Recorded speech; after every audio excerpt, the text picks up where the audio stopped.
Okay, here we are. We're back for the third video, and I was looking at the one that I did right before the gym, the second one, and I forgot to say what I was going to say, which, sorry, that was shaky, which was you can't compete with what you eat. That was something pretty cool that I saw as part of somebody's post. It was a hashtag, and I thought, wow, that's really a good mantra. I used to run a lot. I was in the Marine Corps. I loved running when I was a teenager. I did a marathon back in 2011, I think, or 2010. I'm not sure. I was going to do a 50K on my 50th, but I broke my leg instead. So anyway, I don't run anymore because I have 2 plates and 14 pins, and I don't want to do anything that's going to cause me to have difficulty walking later in my life. So that's why, as far as cardio, running's out. So that's why I do like to use the elliptical. I would love to be able to swim more often, but the opportunities for that, you know, unless you own your own pool, you do have to kind of travel and maybe go to the Y, which I've thought about doing that. But I've never felt like it was super healthy to be breathing that air in the indoor pools. So that's kind of where I am on that. So when I was running, yeah, I would get in shape. When I was a lot younger, it helped me stay really small. It helped me lose about 30 pounds before I did run that marathon, which I was last, but I finished and I never stopped. So that was, I felt like an accomplishment rather than some of the people that stopped or gave up or didn't plan correctly for their hydration and fuel and had to quit through no choice of their own, really. So I felt like, you know, and I did it without injury. That was kind of the big thing, is to not injure yourself. So anyway, during that time though, I did not really pay attention to what I was eating. I was eating things I shouldn't.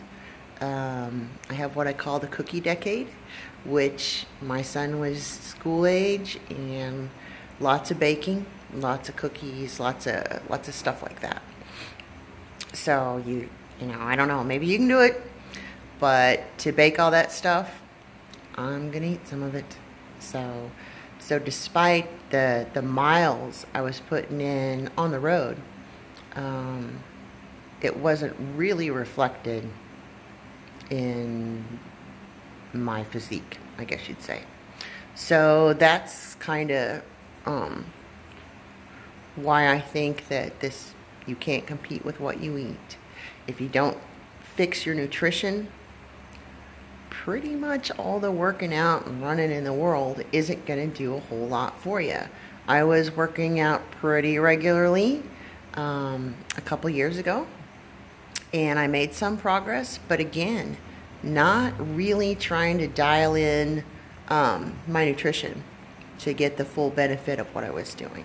So I think that's kind of my new mantra, is you can't compete with what you eat. So you can put in the time at the gym, but you got to have the kitchen on right too. And the other thing I was going to say, kind of along the same line, that I saw somewhere else, was that water is so much more important than we even really are thinking about sometimes. Water gets the fat out of your body. If you think, oh, I have some edema, my feet swell when I leave work, don't blame the water. Blame the salt in your diet. Because that's another thing that I learned from Medifast, is that it takes very little salt now to cause me to hold water. So I have to really watch things that are high in salt, like cheese.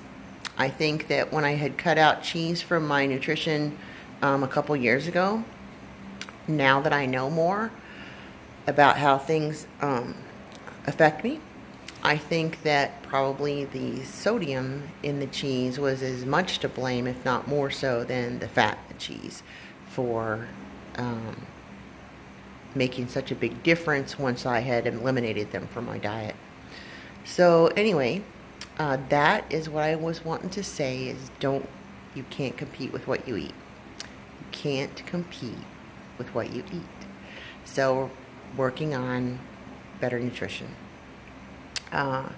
That's pretty much it for this time.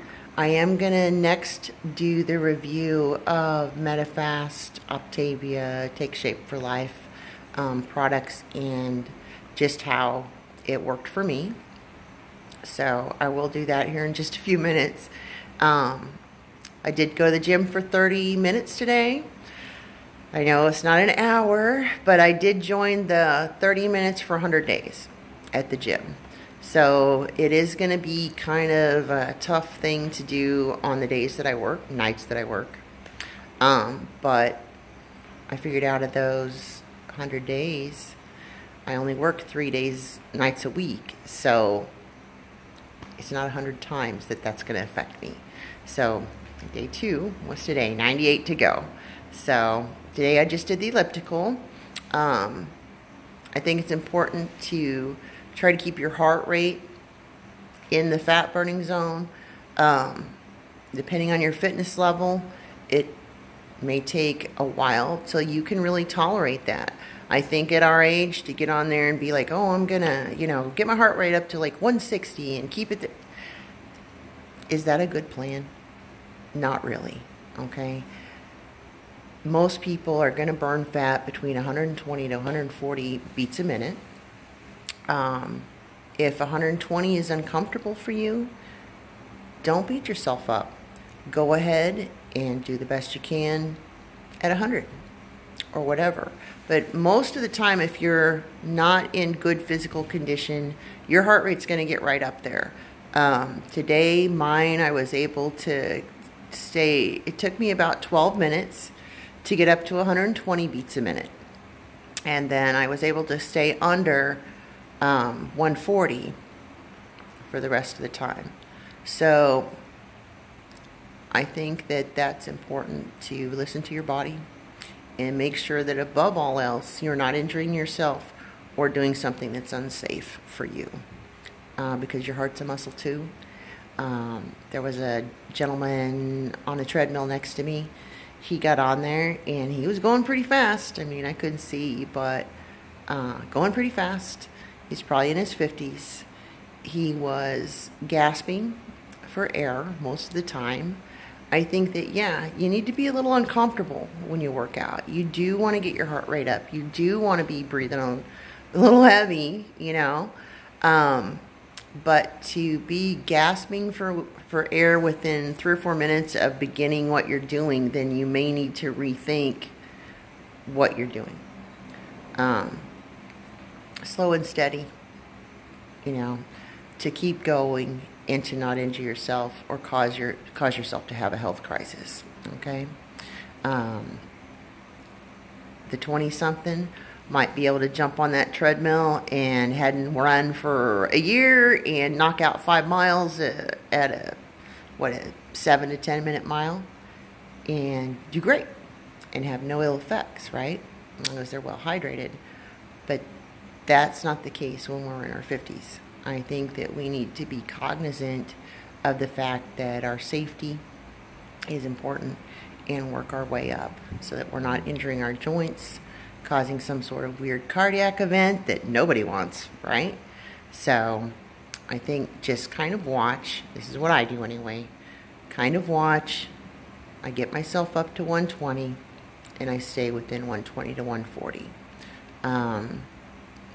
Most every gym you go to has a way to measure your heart rate. You can also get the Polar watches, which have the chest strap. Those are really reasonably priced. There's watches you can check your pulse with, or you can just do it the old-fashioned way and watch the second hand. So I think it's important to remember that our cardiac health is a big consideration if we're changing our activity level. Okay, so that's pretty much what I have to say about working out at this point. So wherever you're at, if all you can do is go walk around the block, go walk around the block. That is an accomplishment too. So have a great day, and I'll talk to you later. Bye.